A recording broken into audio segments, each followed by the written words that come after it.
It's time now on KROS for Financial Focus, brought to you by Nelson Core Wealth Management. The opinions voiced in this show are for general information only and are not intended to provide specific advice or recommendations for any individual. Any indices mentioned are unmanaged and cannot be invested into directly. Registered representative, securities offered through Cambridge Investment Research Incorporated, a broker-dealer, member FINRA, SIPC. Investment advisor representative, Cambridge Investment Research Advisors Incorporated. A registered investment advisor, Cambridge and Nelson Core Wealth Management are not affiliated. Cambridge does not offer tax advice. Now here's today's Financial Focus program. Hey, we got Dave Nelson in studio with us the middle of the month rather than the first of the month. Good to see you. Yeah, you too, Gary. Thank you. I appreciate the change. Had a little family gathering, and it didn't work out as far as getting together. We were got a place up in Minnesota, and we finally got everybody together. So we had all 5 kids and spouses, etc., and then the 12 grandkids, and it was a lot of chaos as far as that took place, but fun chaos. And so, anyway, it was a great trip. And so we were all up there and getting everybody at the same time in one location. And with it being an 8.5-hour drive, I mean, it isn't the easiest thing. But it was beautiful. We had great weather. Life was good. So anyway, now it's back to work. Had to be a great time. It was, yeah. I mean, again, what are some of the activities you do? I mean, fishing, biking, yes, boating. Yes, boating. Pulling people behind the tubing. We've got a couple wave runners, so we've got a fishing boat and then a pontoon boat, and then a couple wave runners that John and James have picked up, and so it was a ton of stuff on the water. And again, back here you really don't have that as many options as far as to do that type of stuff in a safe environment, what have you. So really nice. And 3 individuals that went fishing with me have never fished before, so that was pretty cool. It's stressful as far as to try to help them. You bait the hook, bait it up, and take fish, and whatever. But man, it doesn't get any better. So I really, really enjoyed that. And did you get on a wave runner? I do. Yes, I do. Oh, my. I've never been on one. Yeah. Those things, depending on what you have, they'll go 60, 70 miles per hour. So you better know what you're doing, and you better hold on. So yeah, I enjoy stuff like that. And we had a good time. I'm not a water person per se. So needless to say, I have a life jacket on all the time. Yeah. I go in without it. I may not be coming back. I'm just not the most gifted in water, and especially with if you have clothes and whatever on, depending on what you're doing. So I know you're a big Caitlin Clark fan. Of course, you've been following her in the University of Iowa those last couple of years, especially. Seems like she's starting to get her footing a little bit now in the WNBA. I agree with that. I've said, early on she was making some passes, trying to make passes that got through at a college level. And at this level, the people are just a little faster. The people are a little quicker as far as their hands. And so a lot of those balls were getting touched. And when they get touched, oftentimes they turn into a turnover. And so lately, just some phenomenal numbers. The other part of it is that I think there's some more rhythm as far as with some of the players that she's playing with. She has a better feel for what they're going to do. They have a better feel for what she wants to do, and the combination's been pretty good. But what a fun opportunity it was as far as to watch her. We saw all home games for basically a 2-year period of time. We went on the road with them as far as in the tournament. And so we got to watch her live numerous times. And again, I know I'm biased, but I say this is the Michael Jordan as far as on the women's side. And having been a girls' coach as far as high school for so many years, I don't know. I just kind of like that game. I just really like it. And she's taken that silly game that I coached as far as there and brought it to 10 times the level and had great success doing it.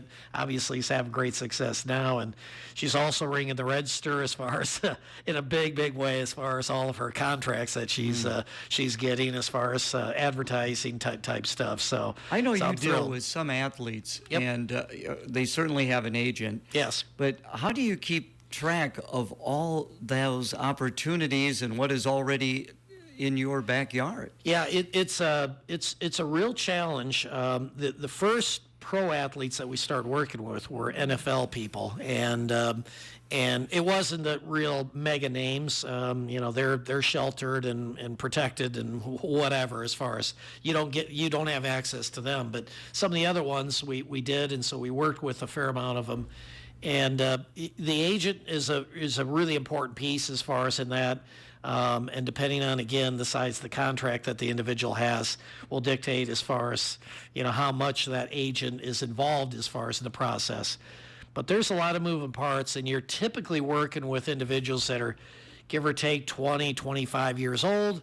They're making a whole boatload of money, and it's a lot of coaching as far as from a financial coach perspective, as far as trying to help them make better decisions and trying to tell young people that they shouldn't be spending money when they want to, because many of them never had it before and now they do, is not the easiest task. And so you try to paint pictures of the success stories of people that had fun, spent some money, but also made sure that they thought about tomorrow, versus the ones that didn't think about tomorrow. And I mean, there's case after case. Kareem Abdul-Jabbar. I mean, it was the guy filed bankruptcy as far as, again, time flies when you're having fun, but this is probably 10, 15 years ago. And what's he doing these days?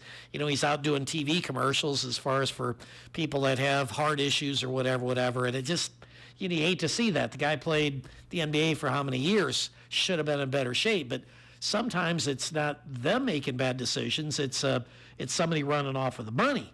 As far as they had some bad people around them, whether it's family members, whether it's a financial advisor that was a crook. Bottom line, bad things can happen. So it's I don't know. I get great joy out of helping people because we're in a very complex world as far as the financial side of it and making some of these decisions. And I can sit behind my computer and we basically map out as far as this stuff and kind of make nice visuals and whatever as far as. And it's nice when you start hearing people get it, and early on it's people don't maybe want to get it or they don't think they can get it. And when it starts sinking in and they start realizing as far as what can take place. We've got a client I'll meet with, I think it's Friday this week, down the Quad Cities. He's done really well for himself, and it's we're talking about a pretty substantial account. But just in the last 12 months, he's made $2 million in earnings as far as on his account. And explaining it to him that way, that you're up $2 million, is hard for people to comprehend oftentimes. And so, again, like we tell people, and I know Nate's one of the big ones. I heard him as far as the last week, as far as bringing this up. It's great to make it. It's better to keep it. And so how do you keep it? So we have to have a very disciplined approach because markets go up and markets go down. I mean, we've been on a tear now for quite some time, and at some point there's going to be a retracement that's going to take place. The question is, most people, when you ask them, do you want to retrace? Obviously the answer is no. So what are you doing about it as far as so that you don't? So like with this guy, we spent a lot of time talking about now playing defense. We've played offense for a while. Now we need to play some defense. And so that defense is going to be really crucial. And so things have to be done in order to play defense. And so that's what we're in the midst of, and we'll be going through with him as far as Friday, I believe Friday morning that we're getting together with him. So again, whether it's that sum of money or whether it's somebody made 50 grand in interest as far as for the year, 10 grand for that matter, bottom line, it's having a plan and in many, many ways, sticking to it, being very disciplined as far as sticking to that plan. And again, we're in a world that's constantly changing. Again, I'm not talking about the day-to-day world. I'm talking about the financial world. We've got to be current. We got to make sure that we're paying attention as to what's going on and helping people make the tough decisions. Very interesting. Before we take a break for the weather, something that occurred to me. You and I both have blue-collar backgrounds. Yes. Both of our fathers were factory workers. Yep. You obviously have done a little bit better than me. In some ways, yes, that's all. But how do you comprehend what you're doing now and what your father was doing? It is different. I said when I realized that I was playing in a different league, it took place. It's a client over in Dixon, Illinois, and he grew up in Minnesota, 8th grade education, moved down to Chicago, started a business that was essentially hiding in trees and finding people that were cheating the insurance companies, saying they were disabled, and then getting footage of them as far as doing various things that they shouldn't be doing. Now, that then fed into another business, which was healthcare cost containment. Long story short, the guy's worth, give or take, probably today, $500 million. Lives in Naperville, around Chicago. But anyway, I was chatting with him one day about, so we did, this is back in the early days, and our emphasis back then was much more on estate planning and insurance than it is today, as far as more on the money management and things of that nature. And again, I knew I was in the big leagues when this took place. So his premium per year, as far as for his insurance, was a little over $160,000 a year that he's paying for life insurance premiums. And one day I'm sitting there chatting with him about this stuff, and he says, tell me again, is that a semi-annual premium or is that an annual premium?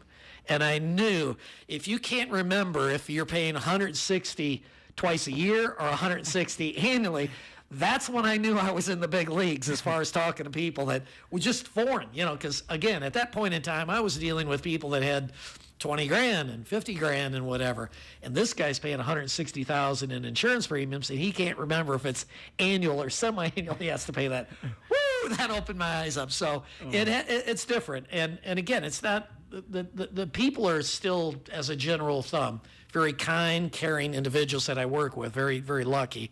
But yeah, there's different numbers, and with 1,500 clients that we have in this general area, we have some that are doing quite well, and we have some that are up-and-comers. And whatever it is, it doesn't matter.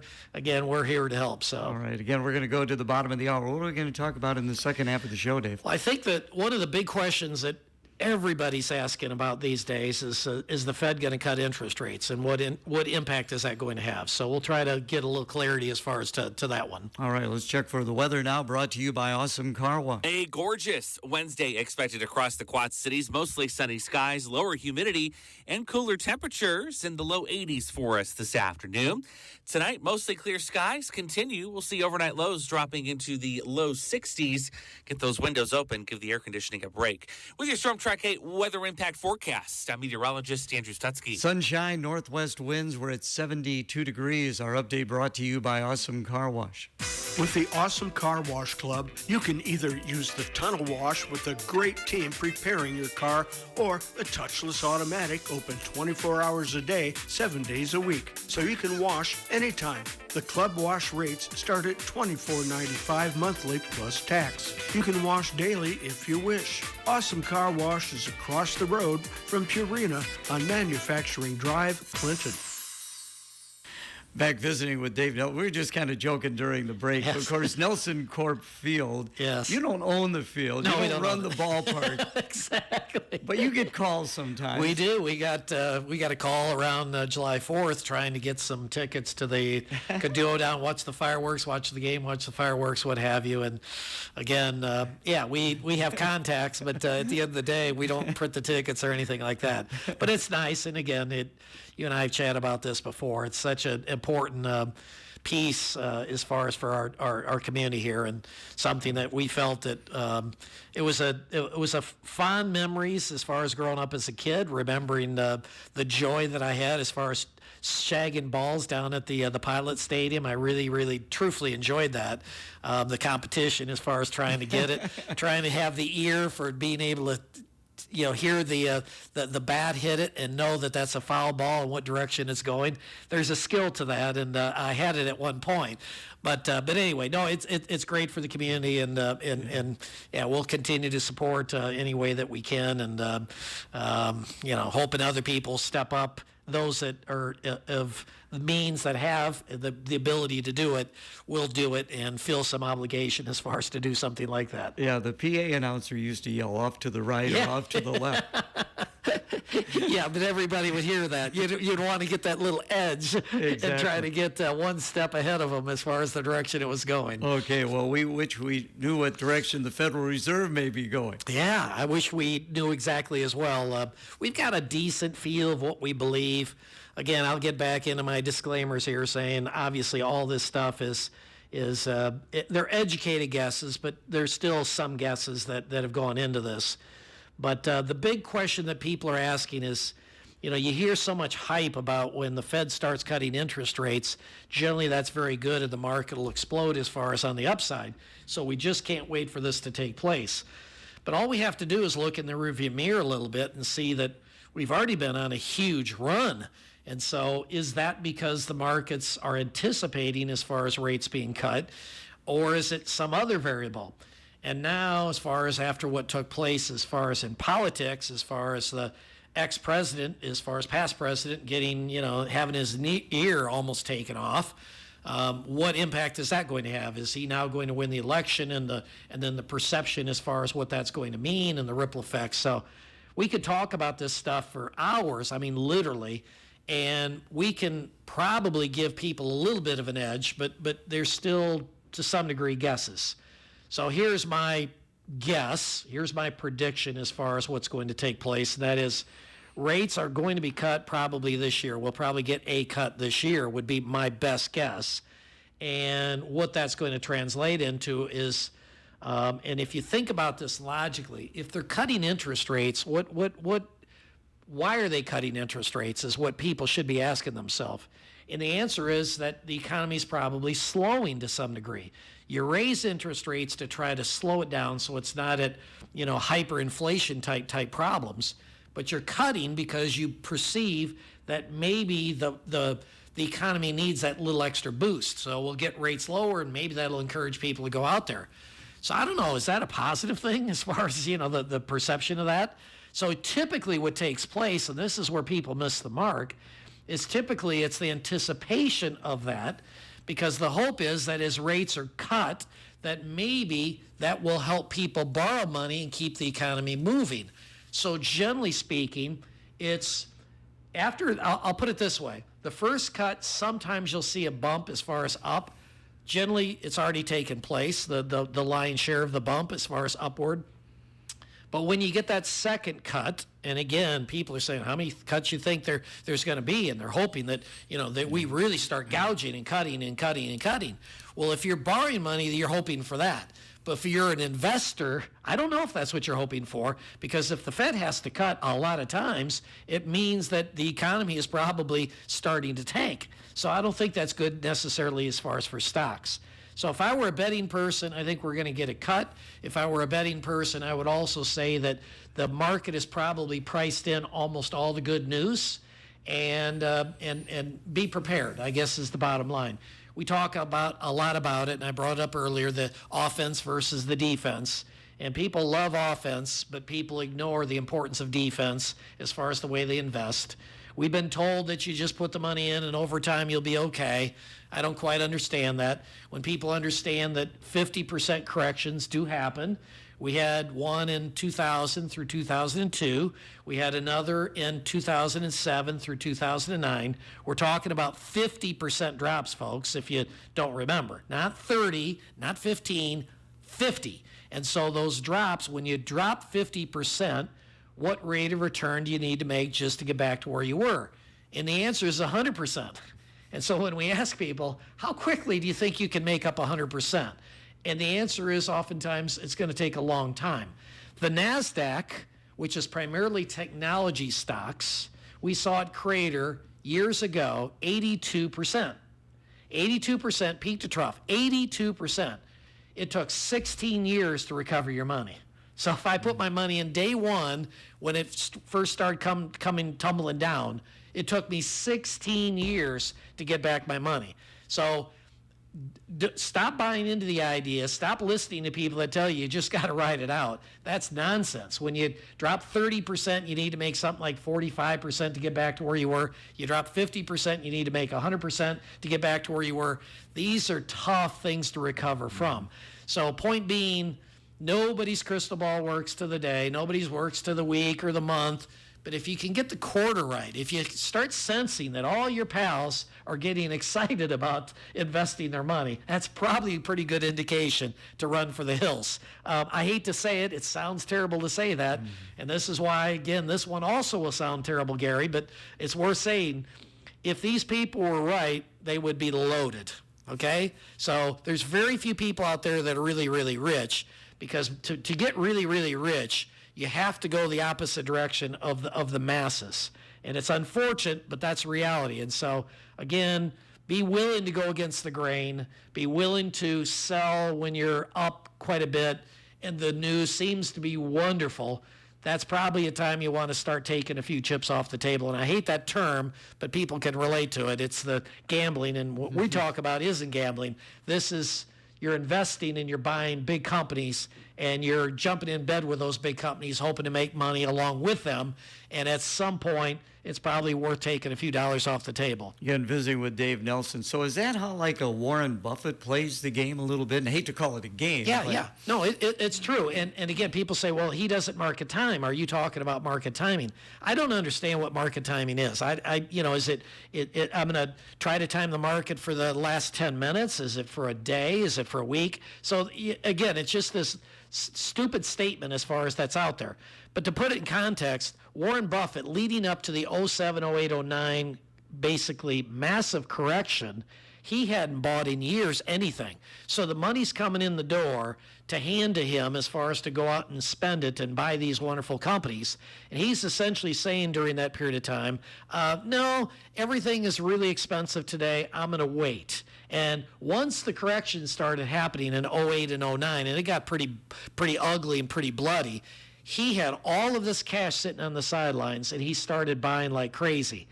Today is probably about a month old now as far as the data, but he's sitting on today over $100 billion in cash, not in investments, in cash. Why does he have that much in cash? Because he, like we, believe that things have gotten a little ahead of themselves. We believe, like he must believe, that things are going to probably start correcting. In other words, a fancy way of saying dropping in price. And subsequently, he wants to swoop in then and buy a bunch of these good companies for pennies on the dollar. So yeah, that's exactly what he does. People that are disciplined and it works over time. It doesn't work to the day and the week, whatever, but be disciplined. And you want to invest when other people are kind of running for the hills, as Warren says, and vice versa. When they're excited, you be nervous. When they're nervous, be excited. What intrigues me is I know how you got your start. You're at Eagles. Yes. And then you put all your eggs in one basket. Yes. What about a Warren Buffett? People along these lines, what are their backgrounds like? His is quite similar as far as coming from very, very little. And being willing to bet on something. He bet on himself, I bet on myself, and trust me, for years I wasn't sure if I made a good bet. Leaving a job, I was making $22,000 a year, basically at Eagles, and I had benefits and whatever. 2 years later, it was under $10,000 that I was making, supporting a family. Good luck. So it wasn't all good, but it's having the courage. And Buffett will say, if you want to become wealthy, you've got to concentrate your bets. And once you have some money, you've got to understand if you want to keep it, you've got to diversify. And so that's the mode, obviously, that he's in at this point in time, and spreading it out into a whole bunch of different companies. I mean, he owns like Dairy Queen is one of them I like to bring up. I mean, just, kind of what I would call boring companies and whatever, just not the exciting technology type stuff. He buys companies like that he literally owns the entire company. Others he invests in. He didn't invest in Apple until, I'm going to say 5 years ago, something like that now. Why? Because he didn't understand it. He didn't really get it as far as what they were doing. Then he got on board, and it's really helped make him a whole bunch of money for his investors. But it's a tough business, and yes, you've got to have the belief in yourself, and you got to be able to make it. And one last piece of advice, totally off kilter, but it's talking about beginnings, and that is, any speech that I give, I talk to the Ambrose people, I'll talk at various graduations periodically, and I'll bring up, don't have a plan B. Don't have a plan B, because it's an excuse to fail as far as your plan A. And so I didn't have a plan B. I had to make it, and it's the only reason that I made it, because I didn't have another alternative. I had to make it work, and so eventually you figure it out. And so I'm not big into plan Bs, is probably obvious. Oh, that's interesting. Yeah. Don't have a plan B. Yes. Oh. It's so now when you say that statement in front of a graduating class, yes. What are kind of the reaction? a shock. I think the parents probably as much as anything, because how many people say, well, it doesn't work out, you do something else. And I'm saying, no, I mean, focus on what you like. It doesn't mean you have to be tied to it forever. But again, a plan B, my version of it, it's an excuse as far as to fail, as far as on plan A. And so we don't need an excuse. We commit to it, we make it work, and again, it takes discipline, it's hard work, and trust me, you're going to get your teeth kicked in. I mean, Jordan talks about all the shots that he missed, Michael Jordan, again, basketball talk. I've made more mistakes than people could ever imagine, and we're talking with 7-figure type costs, many of them, and yet we're still here. So it's just something you have to do. You're still here, and we'll visit with you on August 7th. We'll Looking talk forward to you to it. then. Thanks so much. Thanks, Gary.